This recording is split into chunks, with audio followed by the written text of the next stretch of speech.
हम इसमें हार्ट और ग्रीवस हार्ट जो सेक्शन 319 और 320 में दिए हुए हैं, इंडियन पिनल कोड 1860, भारतीय दंड संहिता 1860 में दिए हुए हैं हार्ट और ग्रीवस हार्ट। हार्ट को हम उपहति के नाम से जानते हैं और ग्रीवस हार्ट को घोर उपहति, यानी जब कोई सिंपल हार्ट यानी छोटी चोट लग जाती है उसको हम कहते हैं हार्ट, और जब कोई ज़्यादा सीवियर इंजरी हो जाती है तो उसको हम कहते हैं ग्रीवस हार्ट। तो सबसे पहले देखते हैं हम सेक्शन 319 हार्ट के बारे में। हार्ट में 3 मुख्य पॉइंट हैं, बॉडीली पेन, डिजीज और इन्फर्मिटी। जो किसी को बॉडीली पेन देता है या डिजीज देता है या इन्फर्मिटी देता है। तो बॉडीली पेन जैसे किसी को कोई थप्पड़ मार देता है जिसमें शरीर में तकलीफ होती है, या डिजीज जैसे किसी को कोई जानबूझकर इंटेंशनली यानी कुछ पिला देता है और उससे किसी प्रकार की बीमारी हो जाती है तो उसको हम कहते हैं कि उसने उसको हर्ट किया। इसी प्रकार इन्फर्मिटी का मतलब होता है कमजोरी। किसी प्रकार की किसी अंग में शिथिलता या शरीर में शिथिलता आ जाती है तो वो सिंपल हार्ट में मानी जाती है। लेकिन ये हार्ट पनिशमेंट के लिए तभी मानी जाएगी अगर उसमें कोई व्यक्ति दूसरे व्यक्ति को हार्ट इंटेंशनली देता है या उसकी नॉलेज में यह होता है कि वह इस कार्य के द्वारा उसको हर्ट कर रहा है। और सेक्शन 320 में है ग्रीवस हार्ट। ग्रीवस हार्ट में 8 मेन पॉइंट्स हैं, 8 मुख्य पॉइंट्स हैं। अगर इस 8 पॉइंट्स में ये कवर हो जाता है तो इसका मतलब है कि वो ग्रीवस हार्ट। इसमें सबसे पहला पॉइंट है इमैस्कुलेशन। इमैस्कुलेशन इसमें इसका अर्थ होता है इमैस्कुलेशन का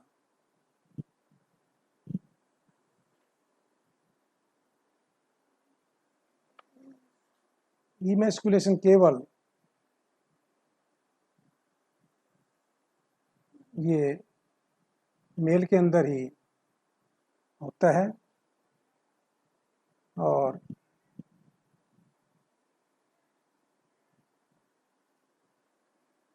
emasculation it is possible only in male।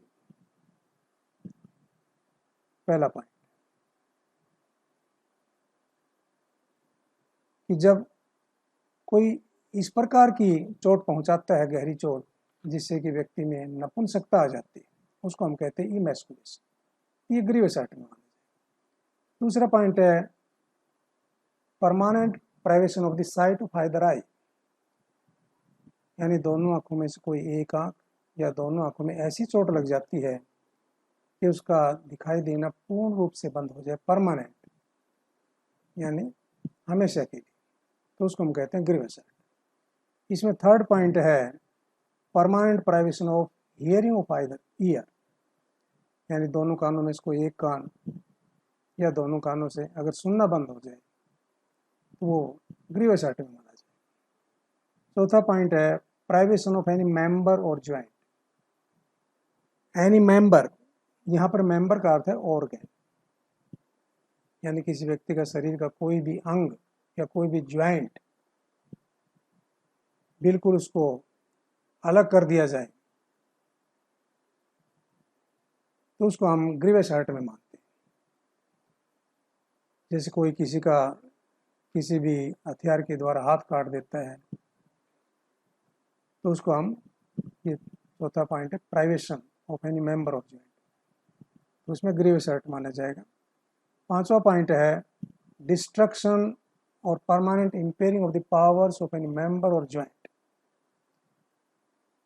इसमें किसी भी ऑर्गन और किसी भी ज्वाइंट को यानी डिस्ट्रॉय हो जाए या परमानेंट इंपेयरिंग हो जाए, स्थायी रूप से यानी काम करना बंद कर दे तो वो भी ग्रीवस एक्ट में माना जाता है। और 6 पॉइंट है परमानेंट डिसफिगुरेशन ऑफ द हेड और फेस। डिसफिगुरेशन परमानेंट यानी स्थायी रूप से किसी का चेहरा बिगड़ जाता है चोट के द्वारा, या हेड में इंजरी इस प्रकार आ जाती है कि उसमें आकृति बदल जाती है, तो वो ग्रीवस हर्ट में। 7th पॉइंट है फ्रैक्चर और डिसलोकेशन ऑफ ए बोन और टीथ, यानी किसी बोन में फ्रैक्चर आ जाए या किसी का दांत उखड़ जाए तो उसको हम कहते हैं जैसे डिसलोकेशन ऑफ ए बोन और टीथ, वो ग्रीवस हर्ट में। 8th पॉइंट है any hurt which endangers life or which causes the sufferer to be during the space of 20 days in severe bodily pain or unable to follow his ordinary pursuits। यानी 8th point ऐसा है कि जो पीड़ित व्यक्ति है उसको इस प्रकार की चोट लग जाती है जिससे कि उसका जीवन भी खतरे में पड़ जाता है, या फिर वो इतनी सीवियर बॉडीली पेन होती है कि 20 दिन तक या तो उसे बेड रेस्ट बताया जाता है और अपनी रोजाना रूटीन के जो कार्य हैं वो नहीं कर पाता है, तो उसको भी हम ग्रीवस हर्ट में मानते हैं। तो इसको इस पॉइंट के द्वारा ये जो याद रख सकते हैं, जैसे TEEMMHBT यानी EEE। पहला पॉइंट है इमैस्कुलेशन, यानी किसी मेल में जैसे नपुंसकता यानी संतान उत्पन्न करने की क्षमता नहीं रहती है किसी चोट के द्वारा, तो उसको हम फर्स्ट पॉइंट में काउंट करते हैं इमैस्कुलेशन। सेकंड है आई यानी साइट ऑफ आइदर आई, यानी किसी की दृष्टि यानी बिल्कुल पूर्ण रूप से चली जाती है। थर्ड है ईयर यानी सुनना बंद हो जाता है किसी भी कान के द्वारा।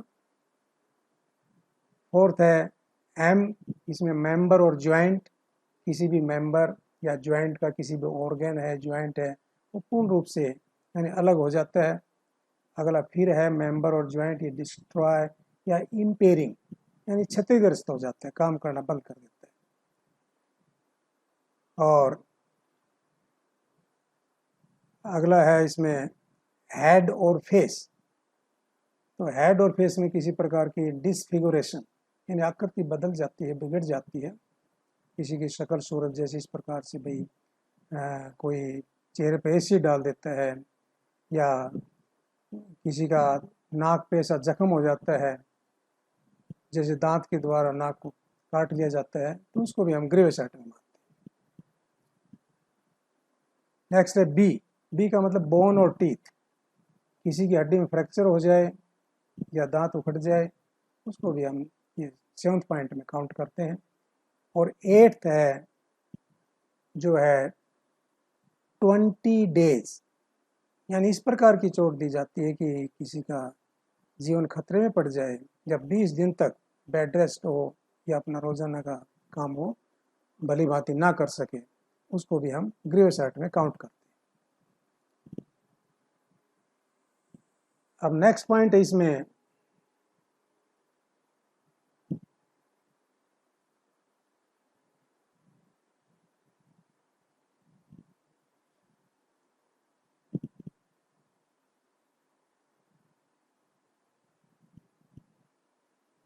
और इसमें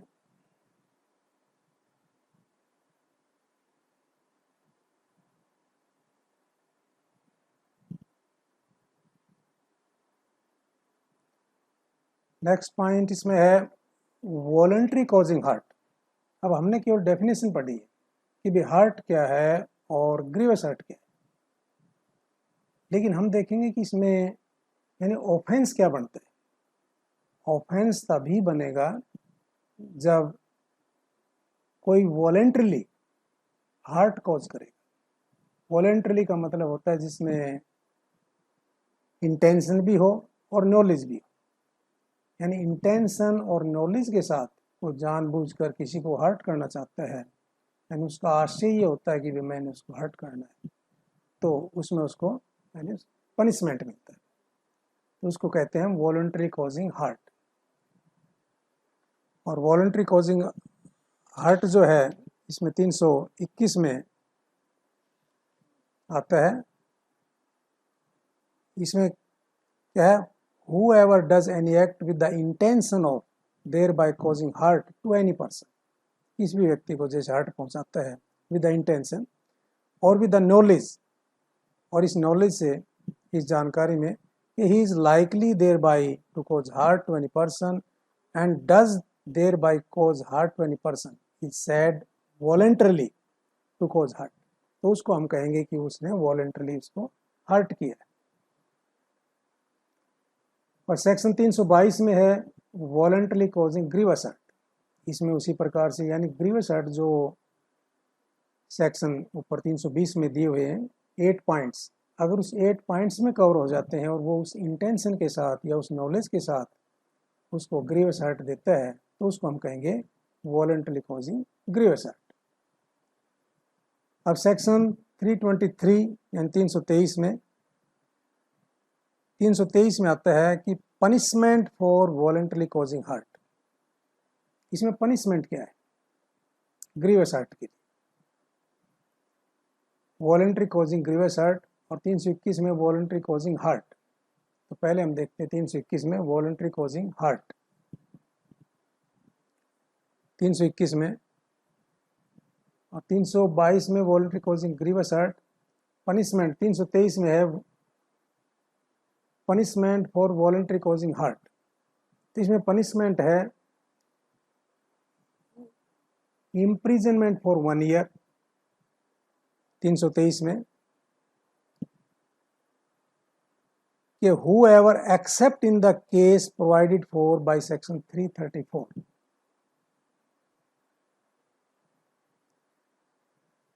whoever except in the case provided for by section 334 voluntary causes hurt shall be punished with imprisonment of either description for a term which may extend to 1 year। इसमें देखिए which may extend to 1 year, इसमें ये 1 year है, ये यहाँ तक ये maximum punishment है 1 ईयर या फिर फाइन या फिर बोथ दोनों। तो it depends on the description of the court, ये कोर्ट के डिस्क्रिप्शन पर है कि वो 1 साल की सज़ा देता है या उससे कम देता है। ये अप टू 1 ईयर है या फिर फाइन भी हो सकता है या फिर दोनों भी हो सकते हैं। तो इसमें एक्सेप्शन दिया हुआ है सेक्शन 334 का।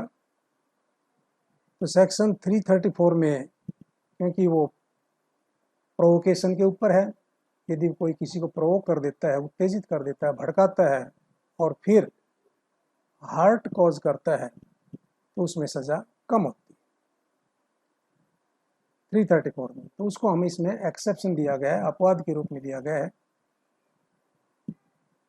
और इसमें एक केस लॉ इसमें है हमारे सामने जैसे, और ये केस लॉ है मारन गोंडन। मारन गोंडन का है AIR 1941 मद्रास 560। इसमें मारन गोंडन कि इसमें कोई व्यक्ति किसी दूसरे व्यक्ति से केवल थोड़ी सी यानी एक अमाउंट यानी क्या है बिल्कुल मामूली सी रकम है, यानी कितना मारन गोंडन में एक यानी जो अक्यूज्ड है वो केवल एक आना उससे मांगता है, यानी एक आने का उसके ऊपर ऋण है और मांगता है, तो दूसरा कह देता है कि भाई मैं बाद में दूंगा, और इसी बात पर उसको उसके एब्डोमन में यानी 2 बार किक मारता है और उसी से ही वो यानी मर जाता है। लेकिन इसमें उसका कोई इंटेंशन नहीं था, इसमें there was neither intention nor knowledge, ना तो उसका इंटेंशन था, ऐसा इरादा था कि वो मारना चाहता था, केवल उसको गुस्सा आ गया थोड़ा सा और वो उसको किक मार दी। तो इसलिए उसको केवल इसी सेक्शन में, यानी voluntary causing hurt, punishment for voluntary causing hurt, यानी इसी में उसको यानी दोषी ठहराया गया। मारन गोंडन का केस है, AIR 1941 मद्रास 560। नेक्स्ट सेक्शन है 324, voluntary causing hurt by dangerous weapons और मीन्स। 324 में इसमें पनिशमेंट जो है वो बढ़ जाता है, डेंजरस वेपन्स और मीन्स, इसमें 3 साल की सज़ा है और फाइन या फिर दोनों। इसमें whoever except in the case provided for by section 334, इसमें भी अपवाद के रूप में 334 वो सेक्शन दिया हुआ है।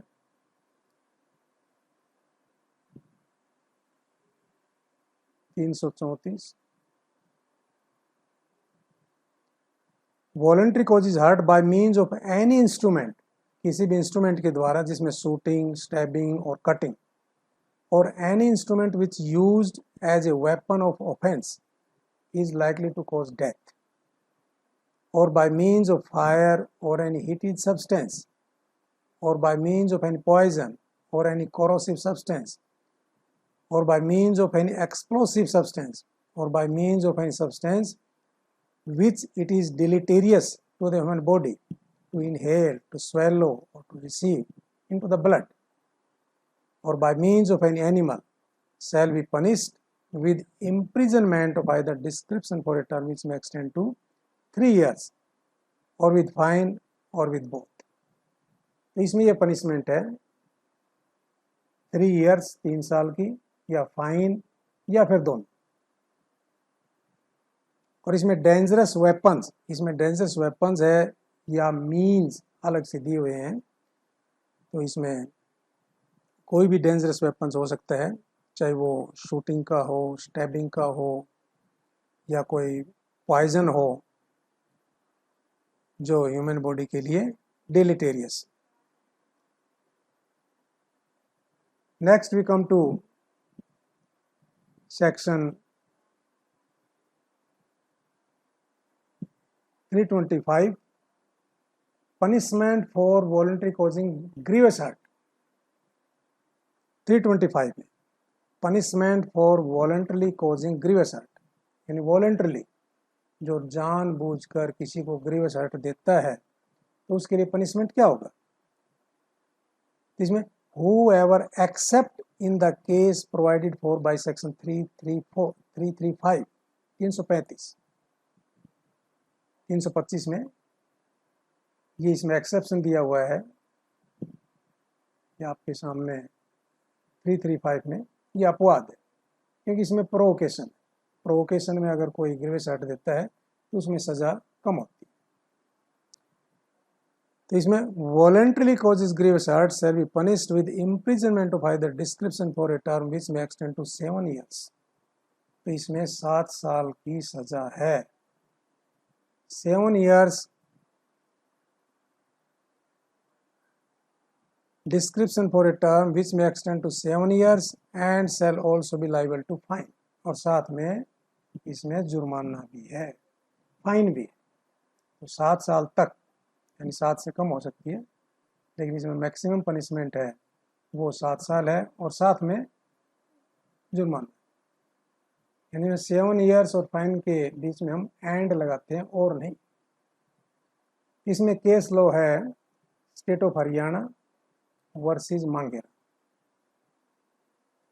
इसमें state of Haryana versus Mangeram का केस दिया हुआ है, और इसमें 325 में ये जो केस है मांगेराम, इसमें मांगेराम और उसके 2 बेटे किशन और जोगिंदर, और साथ में उसका ब्रदर इन लॉ था कप्तान सिंह, और उन्होंने जो डिसीज था जिसको यानी मारा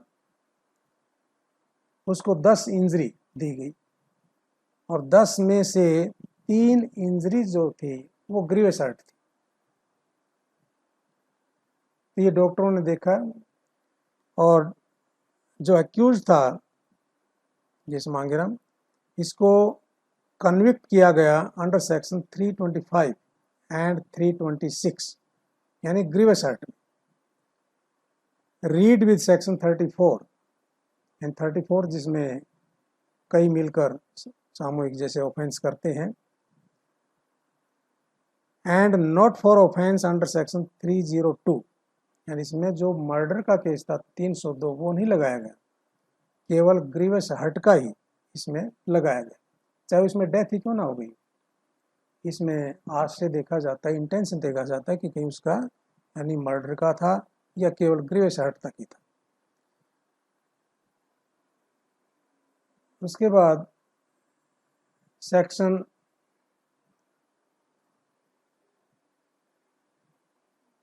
326 voluntary causing grievous hurt by dangerous weapons or means।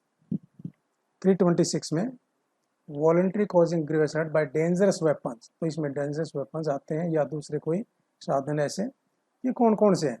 इसमें भी एक्सेप्शन है, वो सेक्शन 335 इसमें सेक्शन है,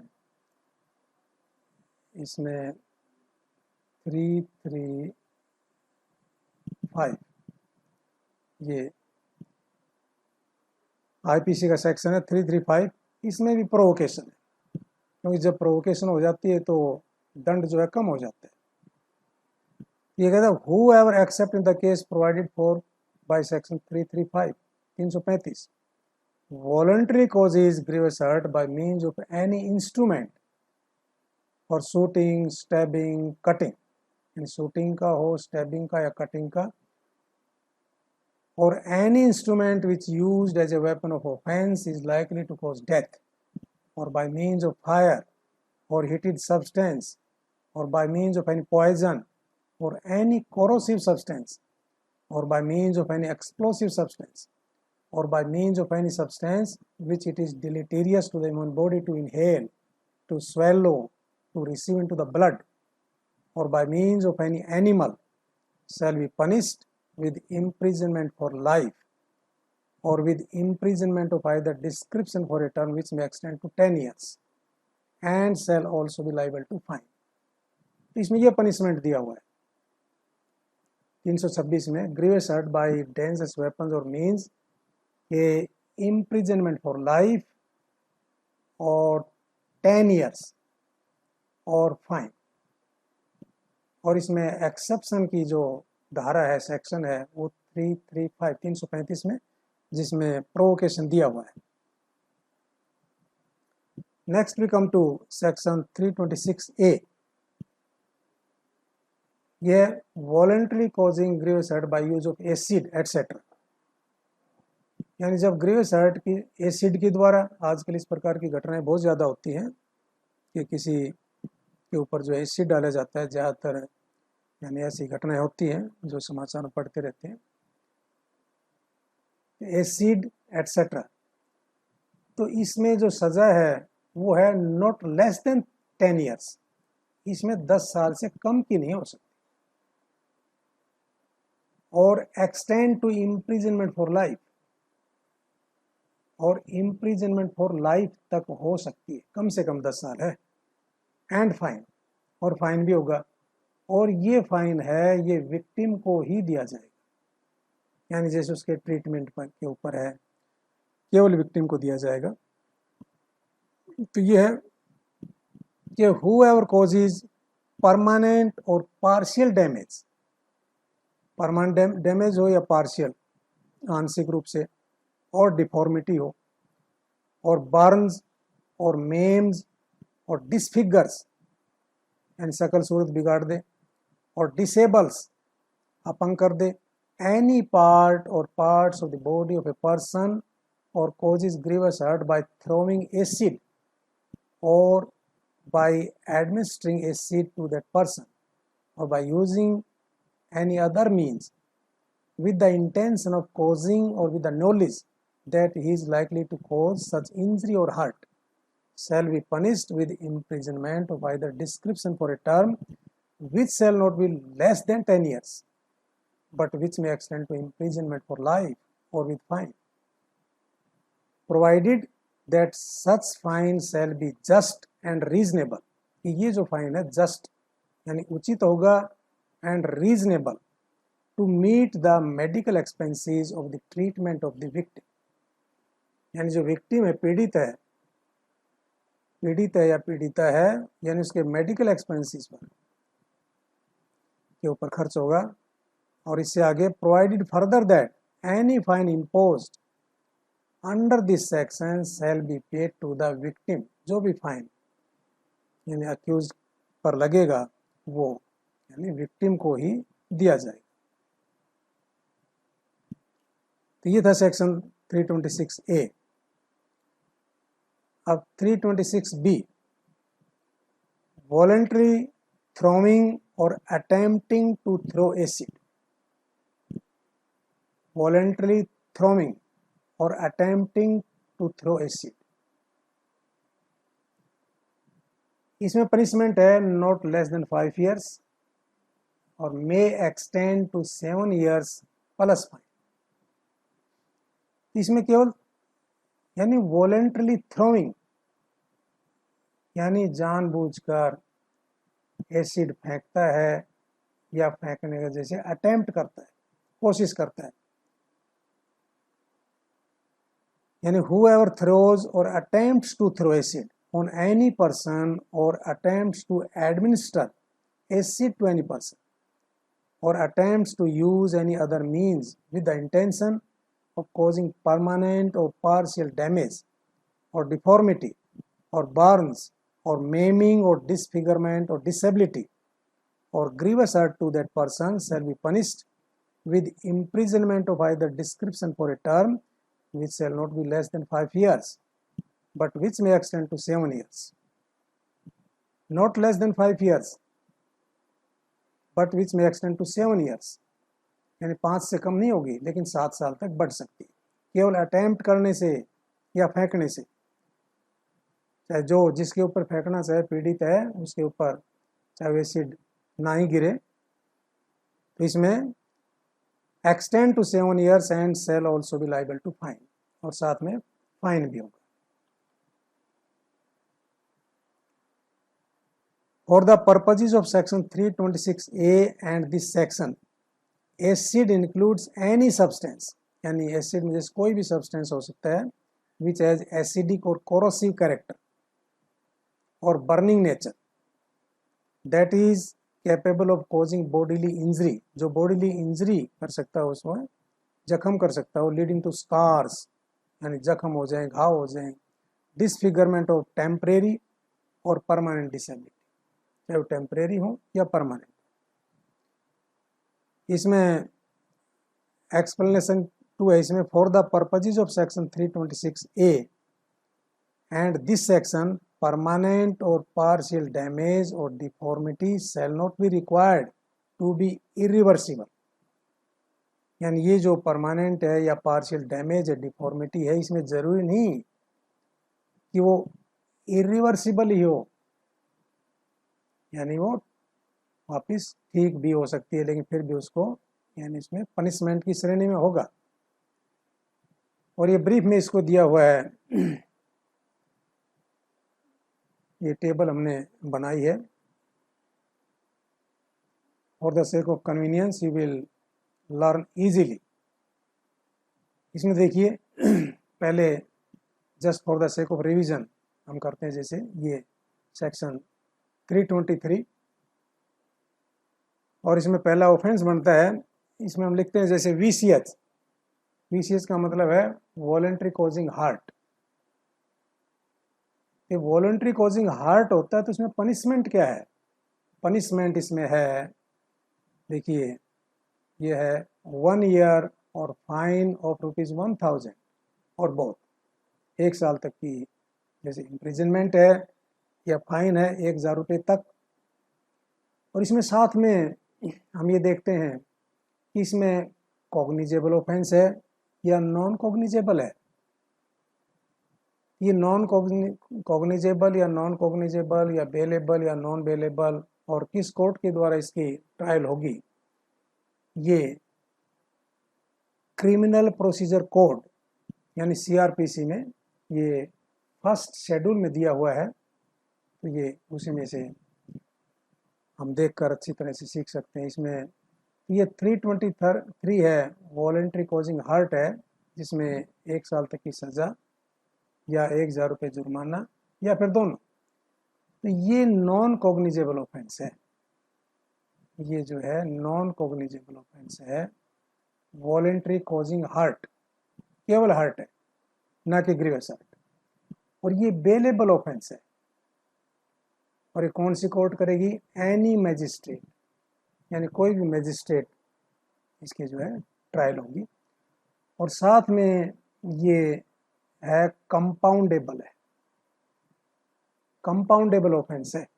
ये कंपाउंडेबल ऑफेंस दिया हुआ है सीआरपीसी के सेक्शन 320 में। उसमें बताया कि कौन से ऑफेंस ऐसे हैं जो कंपाउंडेबल है और कौन से ऐसे हैं जो नॉन कंपाउंडेबल, और कौन से ऐसे हैं जो कंपाउंडेबल हैं वो जिसमें कोर्ट की परमिशन की जरूरत होगी या नहीं होगी। तो ये जो है 323 है, वॉलंटरी कॉजिंग हार्ट है, इसमें कंपाउंडेबल ऑफेंस है और इसमें कोर्ट की आवश्यकता नहीं होगी। यानी जो विक्टिम है अगर उससे कंप्रोमाइज हो जाता है तो उसको हम इसको जो है कंपाउंडेबल की श्रेणी में मानते हैं।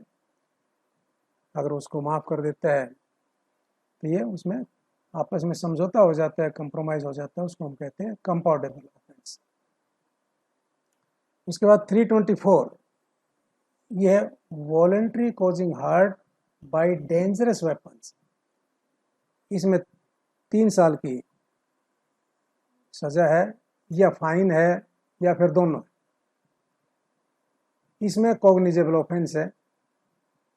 इससे पहला जिसमें डेंजरस वेपन्स नहीं थे वो नॉन कॉग्निजेबल था, और ये नॉन बेलेबल, यानी voluntary causing heart by dangerous weapons non bailable. इसमें भी ये ट्रायल होगी एनी मैजिस्ट्रेट की, कोई भी मैजिस्ट्रेट हो। और इसमें दिया हुआ है जैसे भाई हमने यानी कंपाउंडेबल उसी में दिया है जो कंपाउंडेबल है, बाकी नहीं है तो इसका मतलब वो नॉन कंपाउंडेबल है। नेक्स्ट सेक्शन इसमें आता है 325।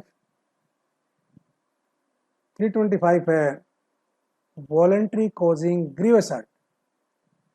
तो ग्रीवियस हर्ट है, उसमें पनिशमेंट है 7 ईयर्स एंड फाइन, यानी 7 साल तक की सजा और साथ में जुर्माना भी। और इसमें है ये कॉग्निजेबल ऑफेंस है और ये बेलेबल है, यानी इसमें बेल हो सकती है। और ये भी जो है एनी मैजिस्ट्रेट, इसमें ये कंपाउंडेबल है लेकिन ये पीसी यानी परमिशन ऑफ द कोर्ट, जिसमें कोर्ट की परमिशन होगी तो ही इसमें यानी कंप्रोमाइज हो सकता है, आपस में समझौता हो सकता है। नेक्स्ट सेक्शन आता है इसमें 326। 326 है voluntary causing grievous hurt by dangerous weapons, और इसमें पनिशमेंट है इम्प्रिजनमेंट फॉर लाइफ और 10 ईयर्स एंड फाइन। इसमें इम्प्रिजनमेंट फॉर लाइफ भी हो सकती है या 10 साल तक की सजा भी हो सकती है और साथ में जुर्माना भी। ये भी कॉग्निजेबल ऑफेंस। ये नॉन बेलेबल है और इसमें ट्रायल होती है magistrate of the first class. 326A voluntary causing grievous hurt by acid. 326A voluntary causing grievous hurt by acid, acid के द्वारा, ये नॉट लेस देन 10 ईयर्स, यानी 10 साल से कम की नहीं हो सकती, और साथ में जुर्माना भी। ये भी कॉग्निजेबल ऑफेंस है और ये नॉन बेलेबल है, और ये यानी court of session, court of session के इसकी जो है ट्रायल चलती है। जैसे मर्डर केस है, जो हेनस क्राइम है, ज़्यादातर इन कोर्ट ऑफ सेशन में चलते हैं। और नेक्स्ट है 326B। ये है 326B जो है वॉलेंटरीली थ्रोइंग और attempting to throw acid. Voluntarily throwing या अटेम्प्टिंग टू थ्रो एसिड, इसमें 5 years यानी not less than 5 years and may extend to 7 years। इसमें भी कॉग्निजेबल ऑफेंस है और नॉन बेलेबल है। कॉग्निजेबल ऑफेंस है, नॉन बेलेबल है और कोर्ट ऑफ सेशन की इसकी ट्रायल चलती है। तो फ्रेंड्स, ये हमने पढ़ा आज इस वीडियो में सेक्शन 319 से लेकर 326B तक। इसमें हर्ट क्या है, ग्रीवस हर्ट क्या है और ये कब ऑफेंस बनते हैं। कि हर्ट और ग्रीवस हर्ट ऑफेंस तभी बनते हैं जब उसमें इंटेंशन हो या ये नॉलेज हो कि इससे ऐसा काम करने से, ऐसी चोट पहुंचाने से वो हर्ट होगी या ग्रीवस हर्ट होगी।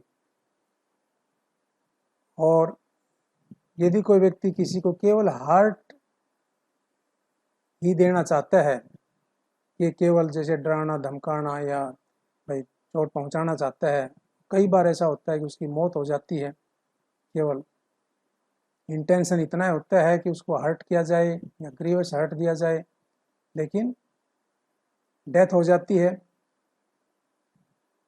तो ऐसी अवस्था में यानी वह व्यक्ति केवल यानी या तो हर्ट या ग्रीवस हर्ट का ही दोषी माना जाएगा। यानी he will be held guilty under section 323 और अंडर सेक्शन 326, 325 जिसमें 7 years एंड फाइन। अगर वो डेंजरस वेपन्स भी साथ है तो 326 में दोषी ठहराया जाता है। यानी उसको सेक्शन 302 में जो मर्डर का केस है उसमें दोषी उसको ठहराया नहीं जाता। तो फ्रेंड्स, आज का ये वीडियो हार्ट और ग्रीवस हर्ट के बारे में था कि उसका पनिशमेंट क्या है, कि वो कॉग्निजेबल है, नॉन कॉग्निजेबल है, बेलेबल है, नॉन बेलेबल है, किस कोर्ट के द्वारा उसकी ट्रायल होगी, ये आपने पढ़ा। यदि आपको ये वीडियो पसंद आया तो आप इसको लाइक करें और सब्सक्राइब करें। दोस्तों, बहुत बहुत धन्यवाद। Thank you.